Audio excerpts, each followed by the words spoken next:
Reading a book in someone's house I totally did not break into. Now let's see, what is on these pages? What are these words? Let me think of a story I could tell. It has to be a good story, though. It has to be entertaining. Let's see. There once was a man named Jeb. And Jeb was a very ordinary man. He woke up, he shaved his face, he pooped in a toilet, he took a shower, and he got ready for work. Jeb did not believe in breakfast, for Jeb is not really good at eating food. Why, one might ask, Jeb is not good at eating food? Well, he is a man that relies on heavy stress, for he enjoys being a workaholic. Oh, this is actually quite a sad book. Jeb, you should take care of yourself more. It's very important not to be a workaholic. You need some breaks. And breakfast, you should probably eat that breakfast. Breakfast is good. Then again, I don't eat breakfast either. I mean, technically I'm awake during breakfast hours, so I guess technically I eat second dinner. Is that how that works? If you stay up late at night, and it rolls into the morning, does breakfast even exist?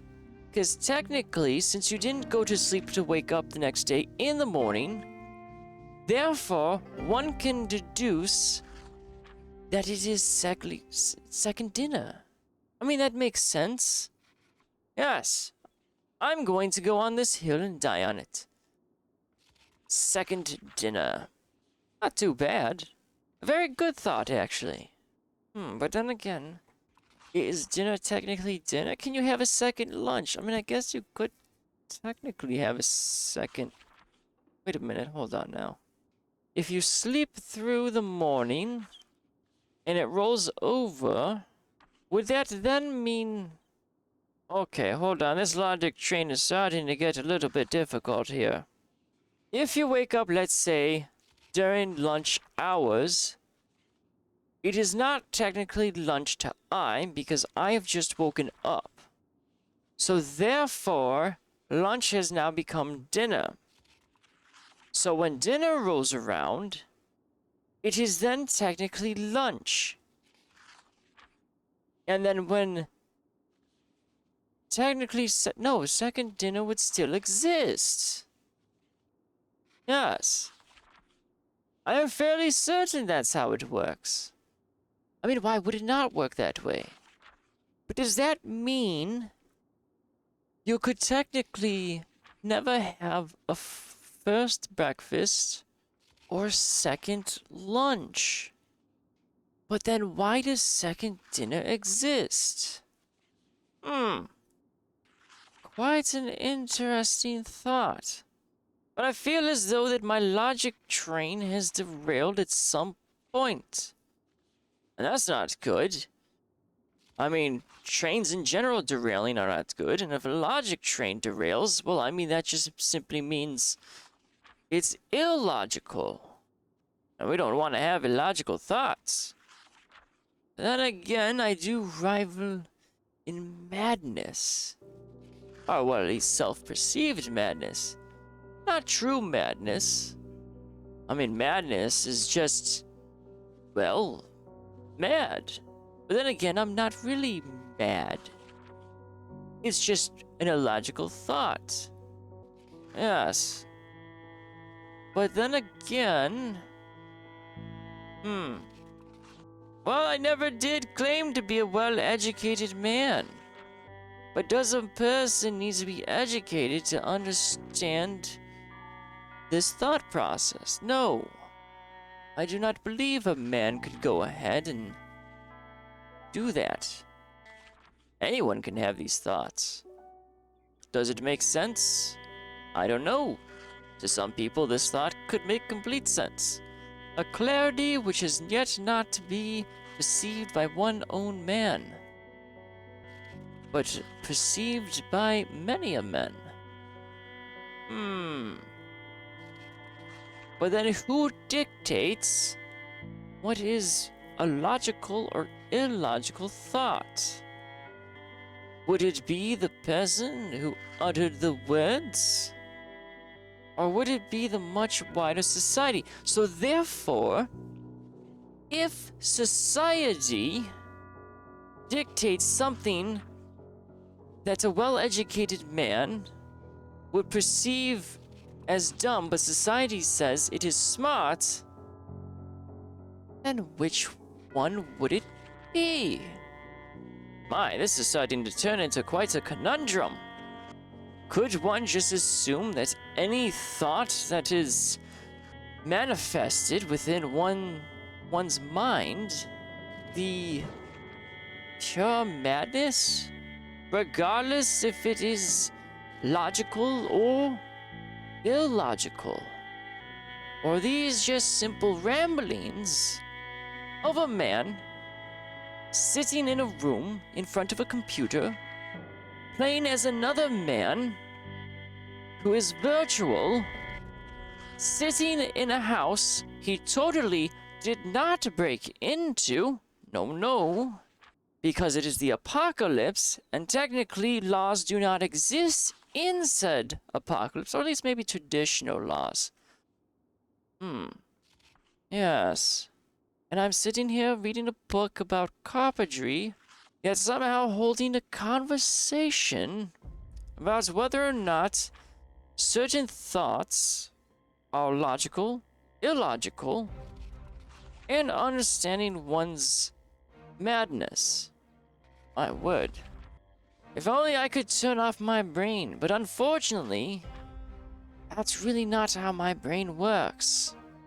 Which I guess technically isn't a bad thing. I mean, if I could turn off my brain, wouldn't that mean then I would die? Yes, I mean, I would technically die if my brain did turn off. But then again, this is just a metaphoric expression of stating that you're not thinking. However, interesting enough, some people do not have an inner monologue. Therefore, no thoughts collect and swirl within their mind. Whatever they say is that thought. But it's not really a thought, per se, because it is exiting one's mouth without any thinking that has taken place. Whereas a person with an inner monologue has a thought process. But wait a minute. How does that work? And why does this rabbit hole keep going deeper and deeper while I'm sitting here reading a virtual book about carpentry? I don't know whether or not this is a book about carpentry. It says carpentry, but I could be reading a book about fishing or that. Actually, that begs the question. Does it matter what I read on the book? Or is the book reading I? No, that definitely is a thought of madness. Books can't read people. Then again, people read books. Books instill knowledge. Wait a minute. No, hold on now. I think I'm starting to get a little too far gone in this conversation with myself, which is perfectly normal to have a conversation with yourself. It's totally perfectly normal. I am a sane well, then again, I never did claim to be sane, but I never did claim to be insane. Ha. Checkmate myself. But then again, how do I know whether or not I'm crazy? But as the saying goes, even a crazy person doesn't think they're crazy. But there it is again. Think crazy. But if someone, for the sake of this argument, is crazy to society, does that mean he's actually crazy? But what if society is crazy? Oh, we're back to this one. Oh, fine. These logic trains and swirls about in my mind.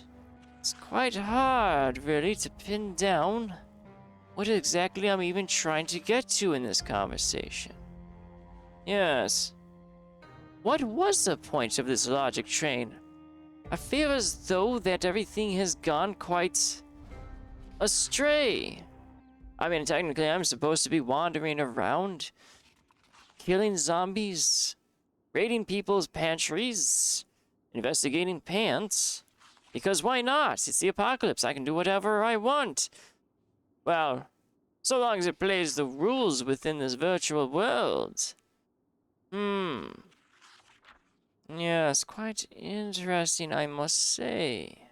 Quite interesting indeed. And also the very other interesting thing is the fact that I can read an entire book of carpentry and somehow know exactly how everything works. I think that is probably the more greater mystery. I mean, I can't really do that in real life. And yet this virtual person is able to do it in one sitting. Well, this is... okay.